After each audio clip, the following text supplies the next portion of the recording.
YS Jagan ప్రవేశపెట్టిన సంక్షేమ పథకాల్ని ఒక్కొక్కటిగా నిర్వీర్యం చేయడమే పనిగా పెట్టుకుంది కూటమి సర్కార్. ఒకవైపు రెడ్ బుక్ రాజ్యాంగాన్ని అమలు చేస్తూనే మరోవైపు సంక్షేమానికి తూట్లు పొడుస్తోంది. ఇప్పటికే రేషన్ వ్యవస్థను అస్తవ్యస్తం చేసింది. పింఛన్లలో కోత పెట్టింది. మెడికల్ కాలేజీల్ని ప్రైవేటుకు అప్పగించబోతోంది. ఆడబిడ్డలు నిరుద్యోగులను నిలువునా మోసం చేసింది. ఇప్పుడు జగనన్న కాలనీలపై కూడా కక్ష కట్టింది కూటమి ప్రభుత్వం. అలా కాకినాడ రూరల్లో నిర్లక్ష్యానికి గురైన ఓ జగనన్న కాలనీపై సాక్షి టీవీ గ్రౌండ్ రిపోర్ట్. సంక్షేమానికి బ్రాండ్ అంబాసిడర్ వైఎస్ జగన్ తండ్రి వైఎస్ఆర్ ఆశయాలను కొనసాగించడంలో, ప్రజలకు సంక్షేమ పథకాల్ని అందించడంలో తనదైన ముద్ర వేశారు. ఆ 5 ఏళ్లు పేదలకు స్వర్ణయుగం. కాలు బయట పెట్టే అవసరం లేకుండా గడప గడపకు సేవలందించారు ఆనాటి ముఖ్యమంత్రి వైఎస్ జగన్.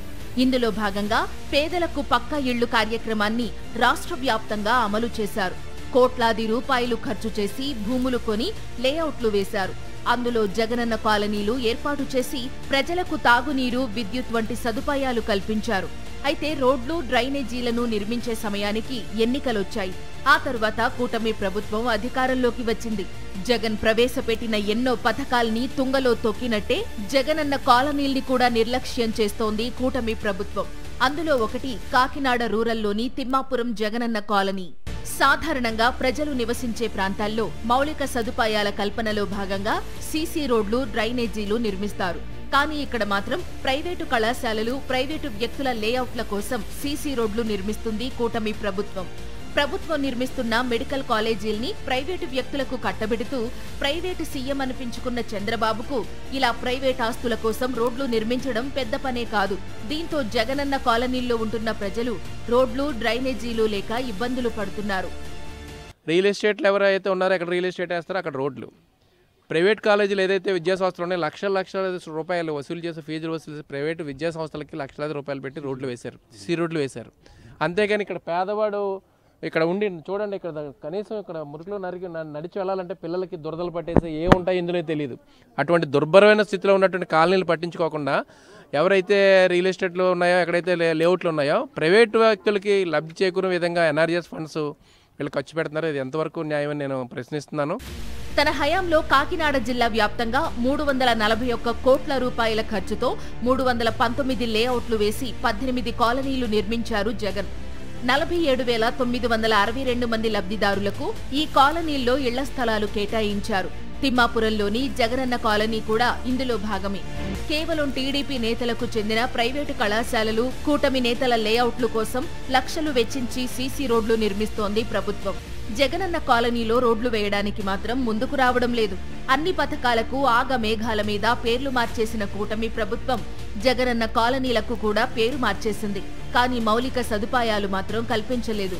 కాలనీలకు రోడ్లు వేయాలని ఎన్నిసార్లు వినతి పత్రాలు అందించినా అధికారులు, నేతలు పట్టించుకోవడం లేదు. 2021లో నిర్మించిన ఈ కాలనీలో ఎకరం 55 లక్షల రూపాయల చొప్పున కొనుగోలు చేసి 50 ఎకరాల్లో కాలనీలు నిర్మించారు జగన్.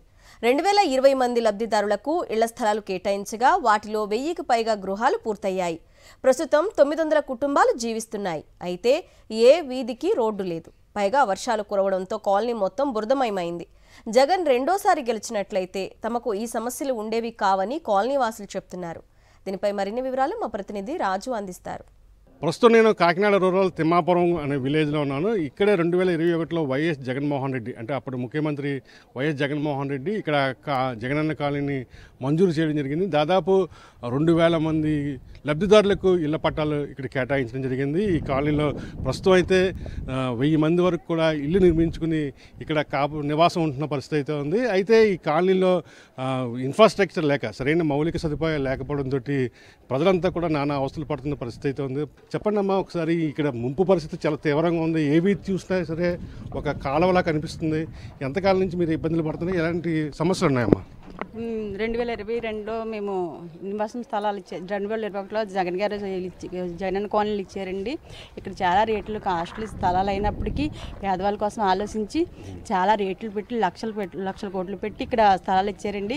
అదే ఆస్తో మేము కట్టుకొని వచ్చామండి. పిల్లలు సహా 15 లక్షలు అయిందండి ఇంటికి. మేము అప్పులు చేసి మరీ కట్టామండి. ఇప్పుడు పిల్లలు స్కూల్కి వెళ్ళడానికి లేదండి. వర్షాలు పడితే నీళ్లు ఉండిపోతున్నాయి.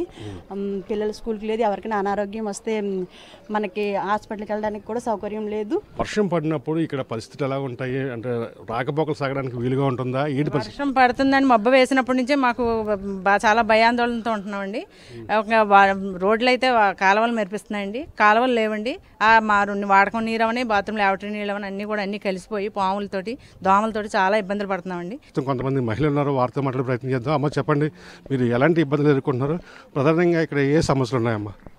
నీరు సమస్యనండి. ఏ సంవత్సరం సైట్ కాళ్ళు కట్ట ఉంటే పోను పొలానికి గుమ్మాల దాకా నీళ్ళు వచ్చేస్తున్నా, ఒక కూరగాయల బండి వస్తలేదు, ఒక ఏమి ఇంకా ఏం వస్తలేదు. పిల్లలు వెళ్ళాక లేదు, ఏం తెచ్చుకుని ఇక్కడ తిన్నాక కూడా నీటిలోనే తెచ్చుకుని తిని అలా తెప్పల్లాగా ఉంటున్నాయండి ఇల్లులు.